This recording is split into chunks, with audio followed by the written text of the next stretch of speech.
Hi friends, Vivo Y11 Qualcomm complaint வந்து TET. Check பண்ணி பார்த்ததில் டிசி ரீடிங் வந்து லோ பூட்டிங்.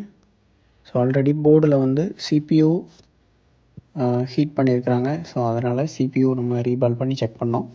ஸோ CPU எடுத்து ப்ராப்பராக ரீபால் பண்ணி ஃபிக்ஸ் பண்ணதுக்கப்புறம் செட்டு வந்து சேம் கண்டிஷன் தான். அப்புறம் நம்ம நெக்ஸ்ட்டு செக் பண்ணப்போ பவர் ஐசி செக்ஷனில் ஓவர் ஹீட்டிங். ஸோ பவர் ஐசியில் ஷார்ட் சர்க்யூட் இருந்துச்சு. பவர் ஐசியை ரீப்ளேஸ் பண்ணதுக்கப்புறம் செட்டு வந்து ரெடி ஆகலை.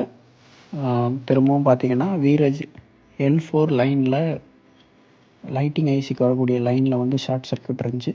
ஸோ அதில் ஒரு கெப்பாசிட்டர் லீக்கேஜ் இருந்துச்சு. ஸோ அதையுமே ஃபைண்ட் அவுட் பண்ணதுக்கப்புறம் அந்த காயிலே ரீப்ளேஸ் பண்ணதுக்கப்புறம் இப்போ செட்டு வந்து டிஸ்பிளே வருது. நம்ம இந்த செட்டை வந்து கம்ப்ளீட்டாக ரெடி பண்ணியாச்சு.